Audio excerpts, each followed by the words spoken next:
SD news में आप सभी ಕನ್ನಡ ಸೇನೆ ಕರ್ನಾಟಕ ವತಿಯಿಂದ ಬೀದರ್ ಜಿಲ್ಲೆಯ ಬಸ್ ನಿಲ್ದಾಣದಲ್ಲಿ ಒಂದು ಹೋರಾಟ ಹಮ್ಮಿಕೊಂಡಿದ್ದೇವೆ. ಹೋರಾಟದ ರೂಪುರೇಷವೇನೆಂದರೆ ಇದು ವಿಮಾನ ಗುಟ್ಕಾ, ಚೈನೀಸ್ ಗುಟ್ಕಾ ಹಾಗೂ ವಿವಿಧ ತಂಬಾಕುಗಳೇನು ಮಾದಕ ವಸ್ತುಗಳೇನು ಇವರು ಜಾಹೀರಾತುಗಳು ಹಾಕ್ತಾ ಇದ್ದಾರೆ, ಅದರ ಸಂಪೂರ್ಣ ವಿರೋಧವಾಗಿ ನಾವು ಹೋರಾಡಿಕೊಂಡಿದ್ದೇವೆ.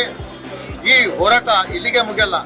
ಏಕೆಂದರೆ ಯಾವುದೇ ಜಾಹೀರಾತುಗಳು ಬಸ್ಗಳ ಮೇಲೆ ಕಂಡಲ್ಲಿ ಯಾವ ತಾಲೂಕದಲ್ಲಿ ಕೂಡ ಇರಲಿ, ಹುಮ್ನಾಬಾದಿರಲಿ, ಬಾಲಿಕೆ ಬಸವ ಕಲ್ಯಾಣ ಇರಲಿ, ಜುಗುಪ್ಪ ಇರಲಿ, ಎಲ್ಲಿ ಕಂಡ್ರು ಕೂಡ ಅಲ್ಲಿ ನಮ್ಮ ಕಾರ್ಯಕರ್ತರು ಸಿಂಹ ಸ್ವಪ್ನವಾಗಿ ಆ ಬ್ಯಾನರ್ ತೆರವುಗೊಳಿಸುವ ಕಾರ್ಯವನ್ನು ಮಾಡ್ತಾರೆ.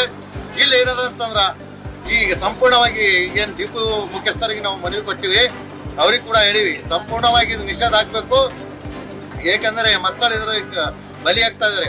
ಅವ್ನು ಯಾರೋ ಹಿಂದಿ ವಾಲ ಒಂದು ಹಿಂದಿ ಹೀರೋ ಹೇಳ್ತಾನೆ, ಕಣದಲ್ಲಿ ಕೇಸರಿ ಅಂತ ಹೇಳ್ತಾನೆ, ಯಾವ್ದು ವಿಮಲ್ ಗುಟ್ಕಾ ತಿಂದ್ರೆ. ಇವತ್ತು ಮಕ್ಕಳು ಕಣದಲ್ಲಿಲ್ಲ ಸರ್, ಅವರ ಮೈಯಲ್ಲಿ ಸೇರ್ಕೊಂಡು ನಾನಾ ರೋಗ ಹರಡು ದವಾಖಾನೆಯಲ್ಲಿ ಬಿದ್ದಾರೆ. ಅಂತ ಬಲಿ ಮಕ್ಕಳಿಗೆ ಅಂತ ಬಲಿ ಆಗಬಾರ್ದು.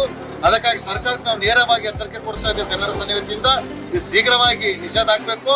ಮತ್ತೆ KSRTC ನಮ್ದು ಮುಖ್ಯಸ್ಥರಿಗೆ ಕೂಡ ಹೇಳಿವಿ, ಒಳಗಡೆ ಇಂಗ್ಲಿಷ್ ಬೋರ್ಡ್ಗಳವ ಸಂಪೂರ್ಣವಾಗಿ ಕನ್ನಡಮಯವಾಗಬೇಕು.